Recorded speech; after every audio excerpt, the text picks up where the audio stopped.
Dolphins hit rock bottom yesterday, which followed a previous rock bottom the week before and previous one before that. This is a team that has been in descent, and I've written about this a bunch on the blog, really for the last 2 years. Didn't have a backup quarterback, could have. They decided to play it cheap. They could have gone slightly less cheap with someone like Joe Flacco, inexplicably didn't. And then they were left exposed when Tua Tagovailoa would get hurt. And now this season, you've got a bunch of overpaid, underperforming, aging talent, plus a bunch of guys who are doing the best they can given the circumstances. I'm thinking of Achane, but they can't do it alone. The defense is horrendous, and the offense is comparably horrendous, and Tyreek Hill's injury just exacerbates it. Losing 31-6 to the Browns really is, I can't think of a bigger low point, with all respect to Browns fans. Fantasy managers have to care about this.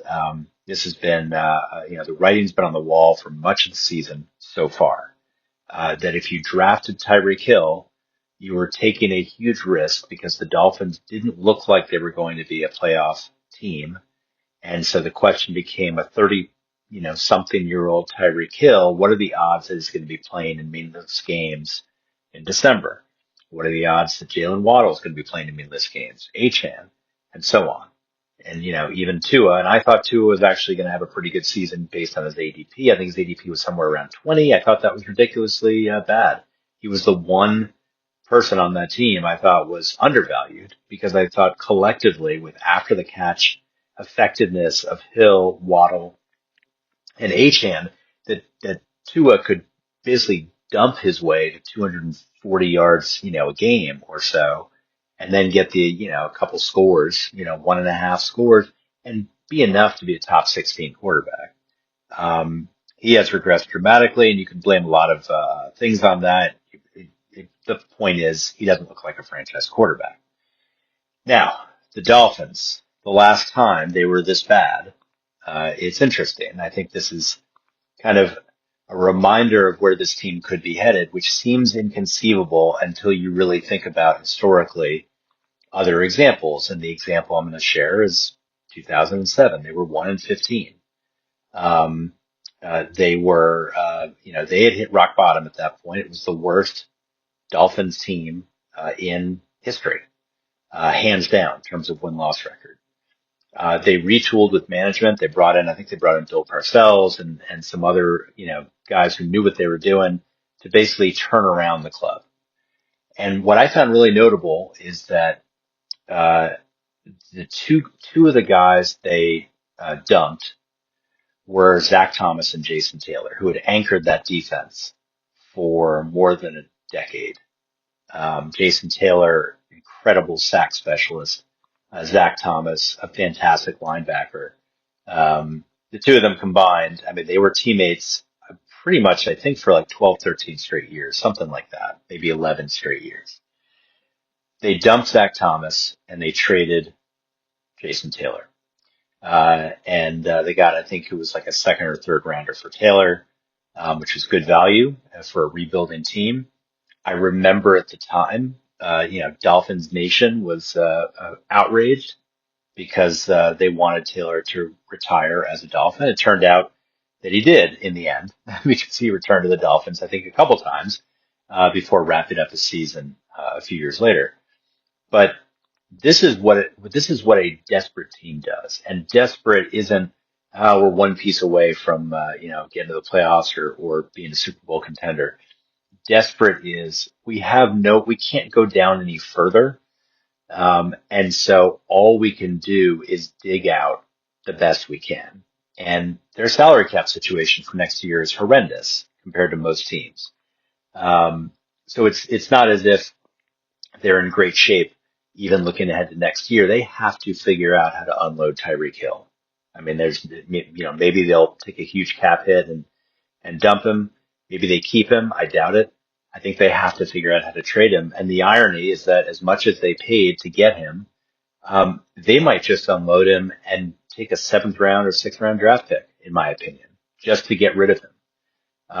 And just to get him off the books, who knows when he's returning next season, and get what you can, and most importantly, free up cap space so you can try to sign someone decent or two or three guys who are decent to help round out a competitive club. Um, Achane is the biggest prize, which is why I think he's going to be traded. I don't think you rebuild around a third-year running back. Running backs in this league, as we all know, rarely get beyond year 5 in, the kind of prime condition that they need to be in to build a team around. And so if you're looking at a rebuild, next year Achane will be year 4, and then year 5, and if he walks, you get nothing. I think they could get pretty good value for someone like him. I don't know what you do with Tua, but the point is, if you have Achane, he will probably go to a team where he's not getting as many touches as he's getting in Miami. Maybe he gets more touchdown opportunities, but he's probably not going to be the guy. Or if he's the guy, he's going to be a 1A, probably, to a 1B and not the bell cow. Jaylen Waddle going to another team, I don't know that it's going to be a great situation. At best, he's the number 2 on most other teams, especially if a playoff contender or a team that's looking for that one final piece to help get them to the Super Bowl. They might already have 2 great wideouts, and they just need to fill that number 3 spot. And Waddle becomes a guy who's, getting 8 to 12 fantasy points a game, which might be fine for some of you, but for what people invested on draft day, you expect more. And of course, if all that happens and 2 is still playing, then in super flex leagues, who the heck is he throwing to, and should it even matter? That he goes from basically unstartable to entirely unstartable. Doesn't help that Darren Waller's hurt again, although that was going to happen. I think no matter what, that was going to happen. That's just the way it goes with Waller. And then you've got Malik Washington and a smattering of other players that, this is looking like a 1-16 team. Now, the interesting thing about that 07 Dolphins team is that in 08, they won the AFC East title. They were 11-5. And I remember watching the game where they clinched it. And they came into that season in 08 rebuilt, to a large extent. Their backfield, I think, was pretty consistent. I think it was like Ricky Williams and maybe an aging Ronnie Brown. But it was, they were basically building out a new team. Their defense they focused on, and they just had kind of a placeholder team that was part of kind of phase 1 of the rebuild. It was like year 1 of the rebuild, and they happened to go 11-5 and win the AFC East title. I mean, they did far better than anyone could have expected. They beat out the Patriots at the peak period of Patriots lore, in terms of what they were as a team. I'm trying to remember if that was the year Tom Brady got hurt, and Matt Castle came in. I can't remember that. Some of you know it by heart. I do not. But that is what a team does when they are desperate, when they've hit rock bottom. And fantasy managers need to understand, including dynasty managers, that this team will probably look entirely different because they can't afford to keep everybody. And yeah, they could shave some salary here or there, but if they shave salary and keep the playmakers that, make your fantasy team what it is or what it could be next year, keep in mind that's not going to happen in all likelihood.